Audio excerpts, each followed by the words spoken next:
അനുദിന വിശുദ്ധർ. ജൂലൈ 7 വിശുദ്ധ പന്തേനൂസ്. ദൈവശാസ്ത്രജ്ഞനും മിഷണറിയുമായിരുന്ന വിശുദ്ധ പന്തേനൂസ് AD 2-ാം നൂറ്റാണ്ടിലാണ് ജീവിച്ചിരുന്നത്. റോമാ സാമ്രാജ്യത്തിലെ സിസിലിയിൽ ജനിച്ചു. ദൈവശാസ്ത്രത്തിന്റെ വളർച്ചയിൽ നിർണായക സംഭാവന കൊടുത്തിട്ടുള്ള അലക്സാൻഡ്രിയയിലെ വേദശാസ്ത്ര കേന്ദ്രത്തിന്റെ സ്ഥാപകനാണ് വിശുദ്ധ പന്തേനൂസ്. ബൈബിളിന്റെ വ്യാഖ്യാനം, തൃത്വം, ക്രിസ്തുവിജ്ഞാനീയം എന്നീ മേഖലകളിൽ ഈ വേദശാസ്ത്ര കേന്ദ്രം വഹിച്ച പങ്ക് അദ്ദേഹത്തിന്റെ സ്വാധീനത്തിന്റെ തെളിവാണ്. സഭയിലെ ജ്ഞാനവാദികളുടെ സ്വാധീനത്തിനെതിരെ നടത്തിയ ഇടപെടലുകൾക്ക് ഏറ്റവും കൂടുതൽ പിന്തുണ നൽകിയിരുന്നത് വിശുദ്ധ പന്തേനൂസാണ്.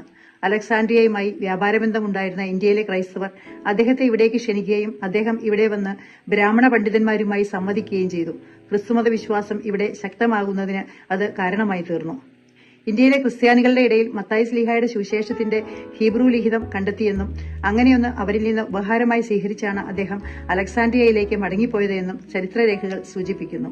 AD 200 വിശുദ്ധൻ മരണത്തെ പുൽകി.